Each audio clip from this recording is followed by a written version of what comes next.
Welcome to the Nikon Z5 Complete Camera Guide. My name is John Gringo, and I have a very thorough class for you in this great little camera. I'm going to be going through and showing you how to operate all the exposure, focus features. We're going to go through the entire menu system. And at the end of this class, well, you'll be an expert in operating this camera. Now, before we dive in, I just want to talk about the naming system on this camera. The Z5, I don't think is the right name for this camera. I think the correct name for this camera would be the Z5.9 because it is so similar to the Z6. There are so many features that are identical to the Z6. There's only a few things that are a little bit different about it. And so if you're considering the Z5 or the Z6, yes, the Z6 and the Z6 II have a few more features, but this is a really, really close match to those cameras. And so I think it's a camera that a lot of people are going to be very happy with. So let me show you what we're going to be doing in this particular class. I have the class broken up into a bunch of different sections, and this is kind of designed to be followed through in a chronological order, at least the first time around, but later on you may want to jump around when you're reviewing subjects just to whatever is most important to you at that point in time. We'll start off with a little bit of introduction to Nikon and the Z5. And then we'll do a few camera basics for those of you who might be new to this level of camera. The first really big section is on exposure. We'll be talking about shutter speeds, apertures, and how to set all of those. Another very important section is going to be on the focusing systems, the focusing area, the intelligent focusing options. Kind of a fun section is on the drive or release mode. This is where we get to set the camera up for a lot of fun, different types of shooting. We'll then take a tour of the camera, looking for the remainder of the buttons and dials and what they control. We'll take a close look at the display options on the camera for the viewfinder and LCD monitor on the back. The I menu is a shortcut menu, great place to make quick changes. We'll then do a tour of the movie features. Then we'll look at the different camera connections, lenses, flashes, and all the ports where you can hook up things. We'll talk briefly about some of the lenses. I'll give you some recommendations and some ideas there. And then the next several sections is where we will go through the menus tabs in close detail. And finally, I'll end up with my field setup guide, which is my recommended settings for different types of photography and how I would set this camera up to accomplish those different styles of photography. And so, as I say, by the time we're done, you're going to be an expert in this particular camera. Now, a few little housekeeping notes. As we are going through the class here, I am often going to be referring to things that are in the menu settings that we're going to get to later on in the class. And I know some people like to jump ahead and get things set up right away. And so I'm going to give you this menu reference box that will direct you to where in the menu you need to go in order to make that change right now. Now, if you don't want to make that change right now, that's perfectly fine. We'll get to that in due time as we get through to the menu system. Now, at later stages in the class, I may refer back to when we talked about a feature earlier on in the class. Generally speaking, and it's pretty true throughout most of the class, if there are 2 or 3 different reference points for a particular feature or topic, I'll explain it most thoroughly, usually the first time around. And so I don't need to repeat myself over and over again. That's why you can just rewind the video or play a different video for that. So keep that in mind as we go through the class. All right, next up, the Nikon Z5 camera is the priority of this class. There is a lot of things you need to know and are important in the world of trying to take great photos. It could be composition, it could be lighting, it could be posing, or all sorts of different things. But in this class, well, we're concentrating on how this camera works, and we don't have a lot of time to get into other topics, which are very important. We're just not doing them in this particular class. I am most interested in teaching you how to get the highest quality images and how to do it manually. Because once you understand how to do it manually, you can just turn on any of the automated options and you're going to know what's going on behind the scenes. And if it's not right, you're going to know how to get in there and adjust things on your own. And so I'm going to focus a little bit more on manual operation than automated. I'll still talk about it, not to worry. It's just I'm going to concentrate a little bit more on those manual settings. Finally, I don't know how much you know. I do know that there are a wide latitude of people who watch these classes. There are people who are professionals and they're buying this as a backup camera, or somebody who just knows about photography really, really well, and they just like the features and benefits of this particular camera, and they don't need to know everything. But there's a lot of people who are making their way up photography, and this is the fanciest, best camera that they have ever had, and they've never been into photography. So I'm going to explain a few basic things, and that's just part of what comes along when I'm teaching a class of photography. Now, with this camera, there are two different instruction manuals. One's called the user's manual, one's called a reference manual. The reference manual is the serious one. That's where most of the information is. From somebody who's been in the business a long time, there's not a lot of really useful information in the user's manual, except for just a quick setup guide in there. Now, I kind of estimate that you could spend about 28 hours going through all those manuals. Well, this class is going to be on the order of maybe 6 hours or so. And I'm going to try to cover, say, 99% of the topics that cover 90% of the use cases with this camera. There's a few things that I'm not going to be able to get to, but I'm going to really try to cover all the major things that most people are going to want to do with this camera. But those user manuals can be helpful for some detailed specifications, compatibility, and further info on particular features. And so don't completely ditch them. They may be useful to you at some point. Now, for those of you who are new to Nikon, well, Nikon is one of the great long-term storied names in the history of photography. Been around for more than 100 years. They got started with rangefinder cameras, actually using a contax lens mount. They didn't even have their own lens mount at that time. They were just kind of going on the bandwagon of what everyone else was doing. Things got pretty serious in 1959 because they introduced the legendary Nikon F and their new F-mount lenses, which is something they have kept around for a very long period of time. Back around when I got started in photography, they introduced their first autofocus SLR, and they started introducing autofocus lenses that went along things, but they were still compatible with that F-mount. They went digital in 1999 with the legendary D1. They played around with the mirrorless system in 2011 with their one mount. And this was using a much smaller sensor. It's a very different mirrorless camera than this one. And there is no compatibility directly between them. I suppose somebody could make some sort of adapter, but really wouldn't work very well, I would say, on this particular camera. So they kind of learned the ropes, you might say, using that particular system. And then in 2018, they introduced their really only true upgrade in lens mount from that 1959 F mount to the new Z mount. And that was with the Z7 and Z6, and they've been introducing new cameras. And well, this is just the latest in the line, you might say, of what they have to offer. So understanding where Nikon is today, you need to understand kind of where they've been recently and what they are doing now. So this is part of their Z lens or Z camera system. It's the entry level. They have intermediate level and professional level cameras in here. They also have some crop frame cameras, which use a smaller size sensor. Now, for the last 20, 30 years, they've been making DSLRs, this last 20 or so with the digital DSLRs. And those full frame DSLRs like the D6 and the D850 have been trademarks and favorite cameras for the professional industry. For more the amateurs and intermediate level, they've been making crop frame DSLRs, which have been hugely popular for the last 10 to 20 years. In fact, one of those early crop frame digitals is my first digital SLR, and I had a lot of fun with that camera.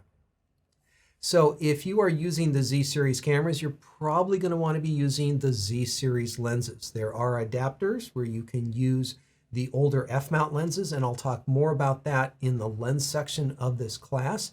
They do work very well, and there's not a lot of drawbacks to using them, but with any camera system, it's always nice using the native lenses that are designed for it. And there is a rapidly growing collection of these at this time. Now, they do make ZDX lenses. We'll talk more about the letters that they use in the lens section of this class, but these are cropped frame lenses designed for the crop frame cameras. And technically, they will mount on the Z5 camera, and you can take photos with them. They're just not going to cover the full width of the sensor area. You're going to get vignetting or darkening of the corners, and you're not going to get as many megapixels as the sensor is originally designed for here. And so it's something that you generally don't want to use, but can be done, I guess, in emergency situations. You kind of want to look at using the full Z lenses on this particular camera.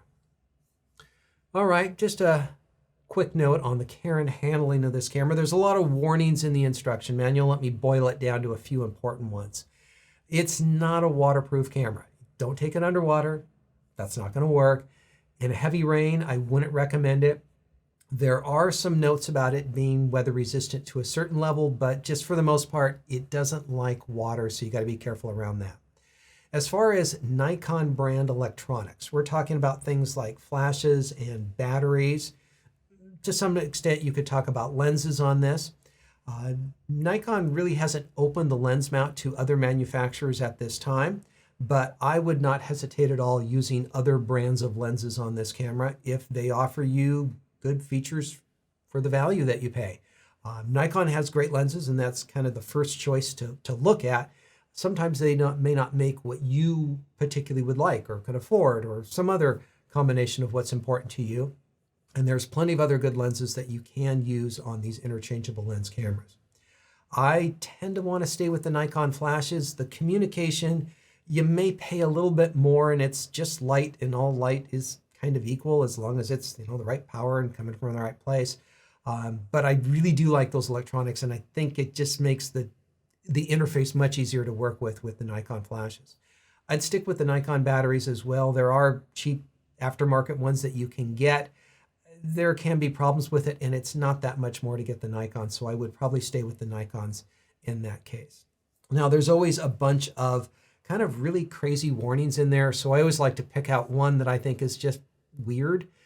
So they'd say not to use this camera while walking.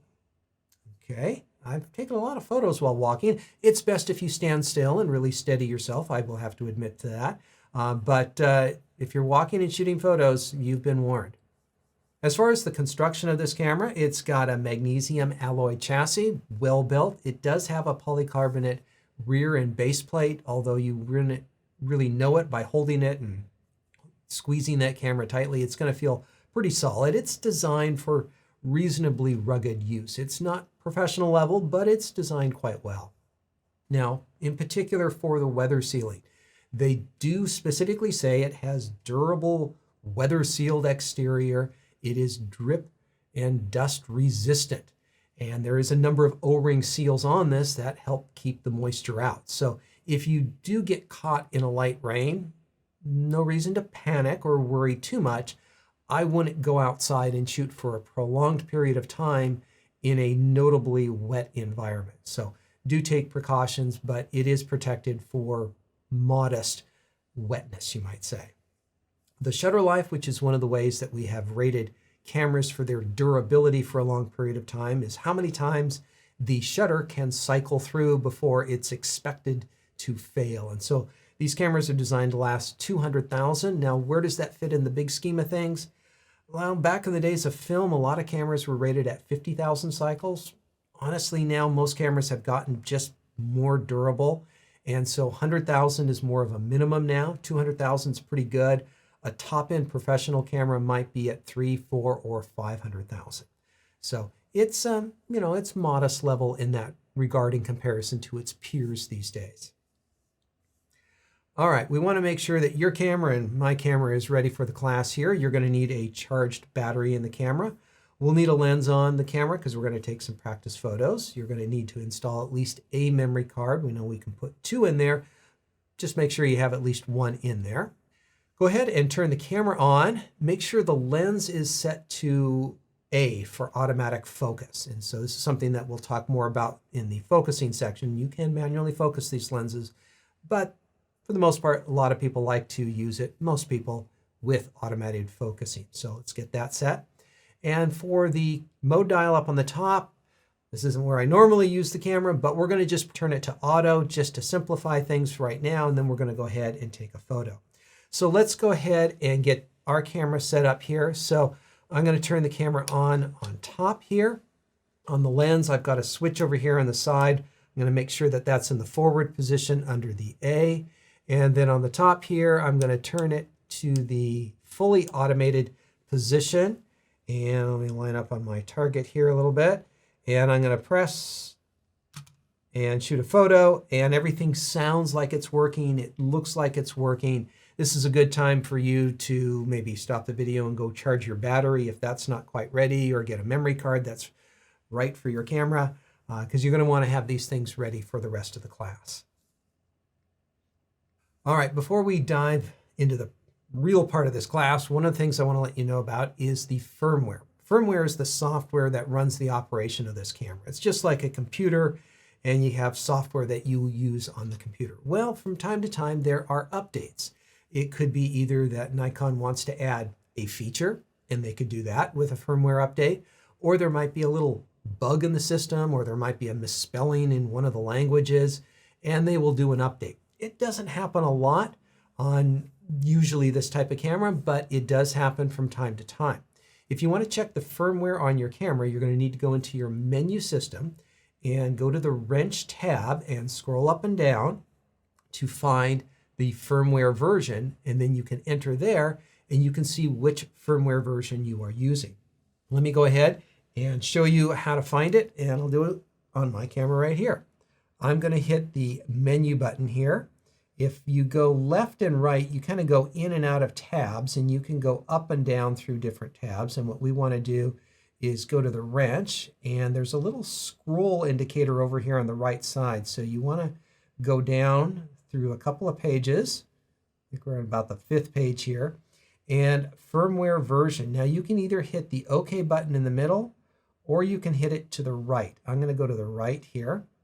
And this shows you that the camera is at firmware version 1.2. So there's been a couple of modest changes. The lens firmware is at 1.0, so that hasn't changed right now. And so if you have something less than this, you can definitely go to Nikon's website and download software onto your memory card. And the way it works is, you need to go online.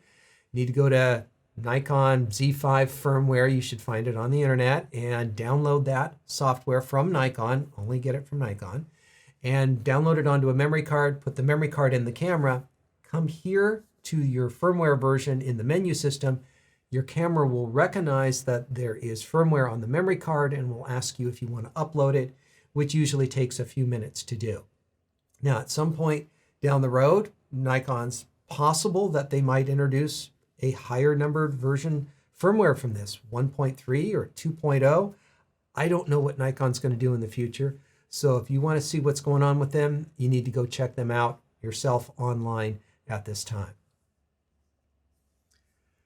All right, next up, I know that I've been playing around with this camera quite a bit, and maybe you have as well. If you would like, you can reset the camera back to the factory standards. And so some people watching this might be getting their camera right out of the box right now. Other people might have been playing around with it for quite a period of time. If you do want to reset your camera, well, I'm going to do it right here on this camera because I want to show you what the camera is like straight out of the box, and that way as we go through the class, you know, everything's kind of set clean ahead of time. As I say, you don't need to do this, but you can do it if you want to. So the first thing that we're going to do is we're going to reset the photo shooting menu. So I'm going to dive into the menu. I'm going to go left, and I'm going to go find the camera tab, and I'm going to go to the right, and this is right here at the top, so it's very easy to find. Reset photo shooting menu. We can either hit the OK button or we can go to the right. I'll go to the right here, and I'm going to go up to hit yes, and then I'm going to go ahead and hit the OK button there, and it's just reset all the basic photo shooting options on the camera. Next, we can reset the movie shooting menu, and so this is going to be going over to the movie and coming to the right and resetting the movie menu. I'm going to go to the right here, go up to press yes, and I've now reset the movie. All right, that's 2 of them done. What's next? The custom setting menu. So this camera has a custom setting menu. It is the pencil icon, and we're going to go reset the custom setting menu on this one too. There's a lot of neat little adjustments that we'll be doing later here in the class, but I just want to get it all back to normal here. And then there's another one for the setup menu. So each tab in the setup menu has its own different reset. Now this one is at the bottom, so if you're at the top, you can either go down through 5 pages or you can go up, which is kind of a shortcut through the back door, you might say, and you can do the reset all settings here.